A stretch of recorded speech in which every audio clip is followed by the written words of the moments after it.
Today, I'm going to dive into the first ever appearance of the Batman. The world's greatest detective, Gotham's most prominent vigilante, the Dark Knight of the Night. Today on Comicology.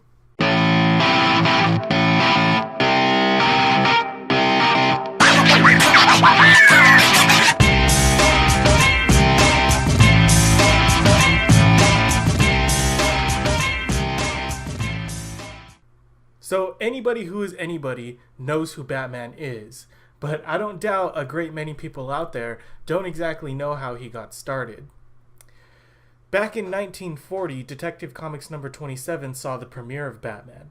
But at the time, even though we consider Batman to be the apex of vigilantes now, he wasn't really anything super great back then. He was a hit for sure, but he wasn't special. Imagine you are on your way to go pick up a comic book. It's the year 1940. World War II is coming out, but you're coming out of the Great Depression. You've got a little money to spend. You want this comic, so you go and you get it. You've probably got, between all the comics on the stands, a choice between 10 and 20 different dark vigilantes from the era. So a few years prior, Superman just exploded. He's the world's first superhero. He's a really big deal. Everybody loves him. Everybody loves the idea. They cling to him emotionally. So you're Bob Kane, right? You've got all these vigilantes on the store shelves. People are buying them, but it's not really a big deal. Then DC Comics comes to you and they ask you to make a character who is like Superman, but also the opposite of Superman, to capitalize on a trend. So what do? Well, in Bob Kane's case, he made Superman. He made Batman.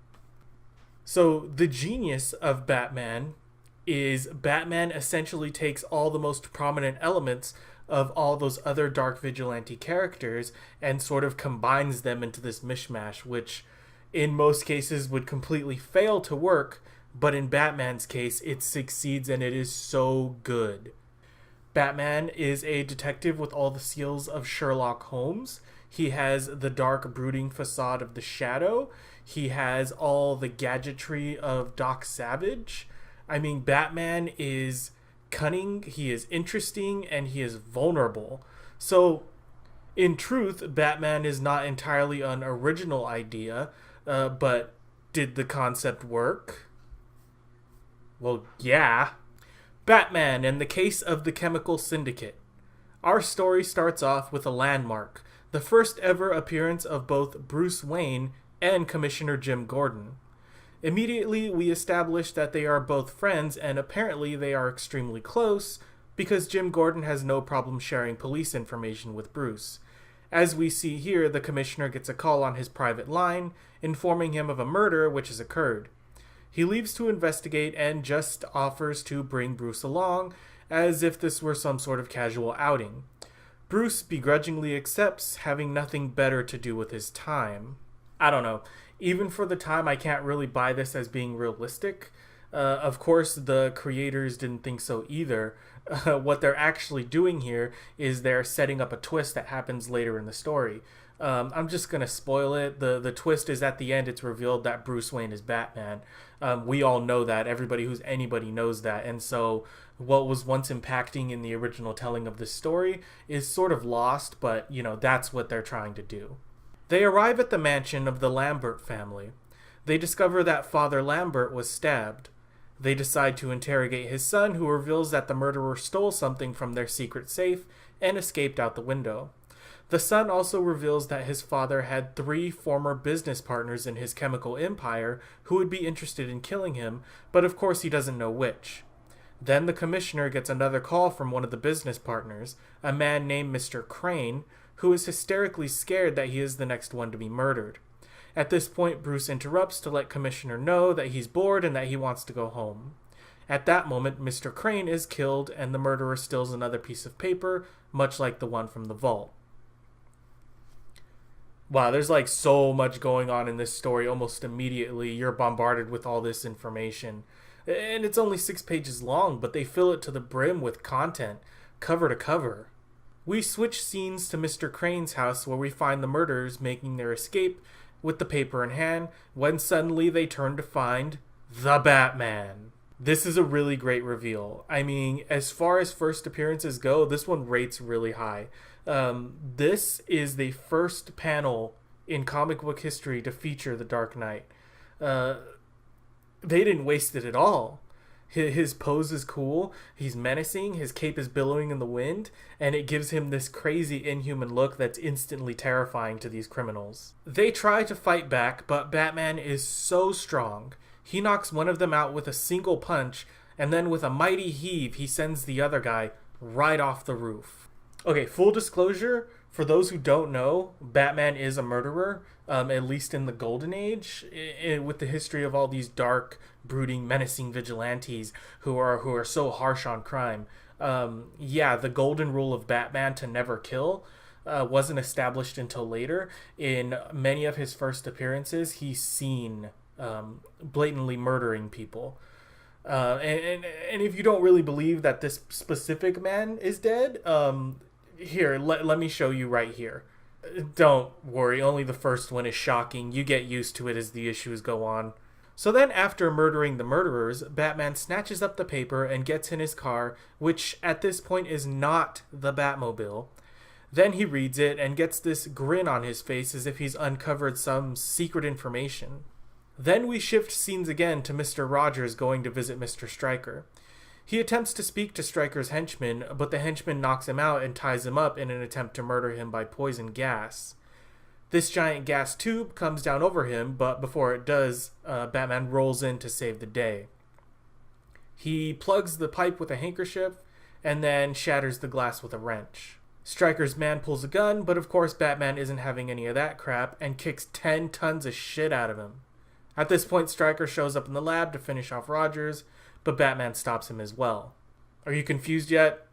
Don't. It's almost over. Now we have a big exposition dump. Batman explains the situation in these panels.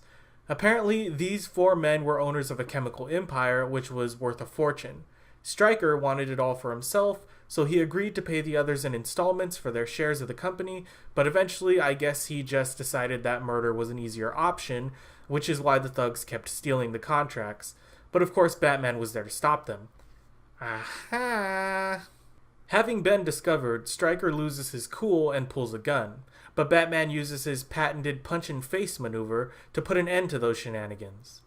Unfortunately, this sends Stryker over the safety rail and straight into a boiling vat of acid. Okay, before you ask, no, he's not the Joker. Well, I mean, like, he's not the Joker. You gotta understand, the Joker's kind of ambiguous like that. So, wrapping up, we get the final twist in the comic. It is revealed that Bruce Wayne is Batman, the Commissioner is all worried about his friend. Poor Bruce never enjoys anything. He's so bored all the time. But us readers know better. The guy's freaking Batman. So, what makes Batman so cool? Well, first of all, Batman is everything that Superman is, except nothing of what Superman is. He's exactly alike and yet completely opposite. He was an instant hit because people could relate to him. He was vulnerable, and even though he ultimately won, he was ultimately had enough skill and ability to overcome these challenges. He did so in a way that was almost mundane. We would see that change as the series went on, but for now, it was something that people could cling to, something they could find hope in. You have to understand, right? Batman maybe didn't start out, but ultimately evolved into an exploration of the potential of a single human to do good. Think of it this way. Anybody who wanted to be Superman, tough luck. Anybody who wanted to be Batman, you got your chance, good luck. That probably doesn't mean it's going to be easy. The journey is long. The trials are harsh.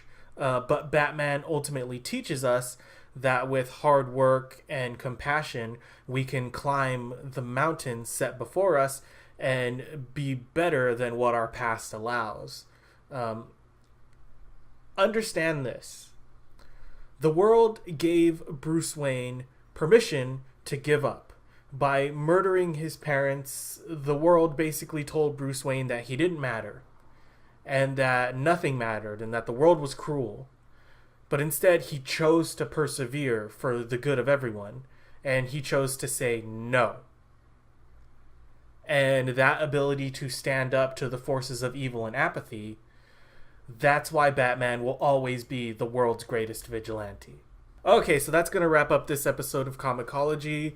Thank you so much for reading this story with me. If you would like to read with me again, go ahead and subscribe to my channel. I really like making these videos and I would love to share them with you.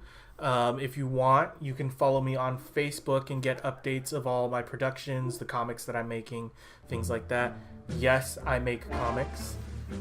Anyway, that's it for now. Thank you, everybody. I will see y'all in the next one. Mwah.